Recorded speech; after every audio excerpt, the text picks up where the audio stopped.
Soutenance de la 17e promotion de Docteur du Lared. C'était ce mardi 25 octobre 2022 à la salle Léon au cœur de Master Intégration Régionale et Développement qui a servi de cadre à une double soutenance sous le contrôle du professeur Dodji Amouzouvi, directeur du Lared.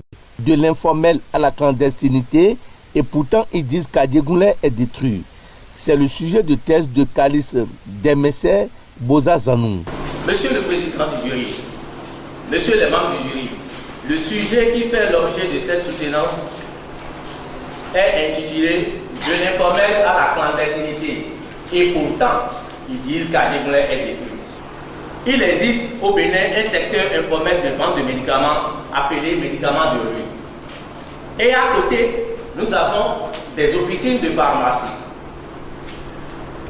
On note que Adjegoulin est le marché parallèle de médicaments le plus dense au Bénin.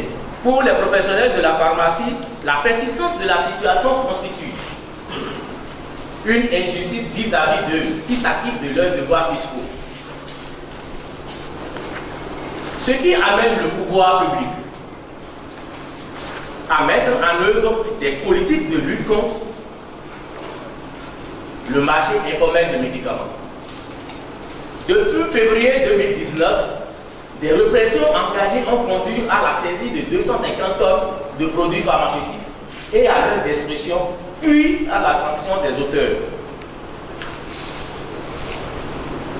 Mais pourtant, force est de constater que la vente informelle de médicaments continue. Monsieur le Président, lorsque le régime Talon est arrivé, l'une des décisions fortes qu'il a prises pour assurer la santé publique, c'est la fermeture de tous les points de vente de médicaments qu'on avait qualifiés d'informels ou d'illégaux.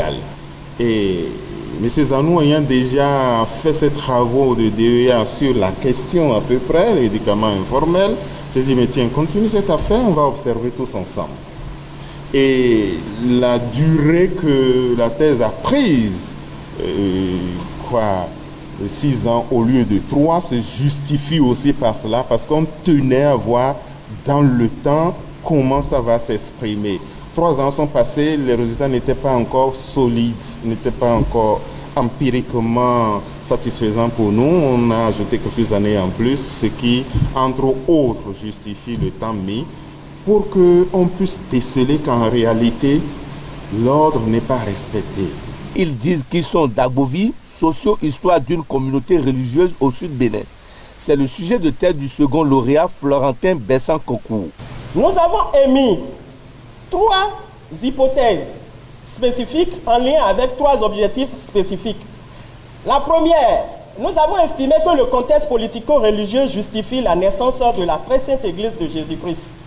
Comme objectif spécifique associé à cette hypothèse, il s'agit de présenter les contextes politiques et religieux de la naissance de l'Église de Bonamène. Comme deuxième réponse provisoire, nous avons indiqué que l'organisation sociale de la très sainte Église de Jésus-Christ participe à son fonctionnement. Pour y arriver, nous avons décrit l'organisation sociale de la très sainte Église de Jésus-Christ. Enfin, comme troisième réponse provisoire, nous avons dit que les rapports de la très sainte Église de Jésus-Christ avec les sphères économiques et politiques fondent sa place dans l'espace religieux au sud Bénin. Et comme objectif en lien avec cette hypothèse, il s'agit de dégager les rapports de la très sainte Église de Jésus-Christ avec les sphères économiques et politiques. Après la délibération, les 2 lauréats sont avec la mention très honorable, avec les félicitations du jury.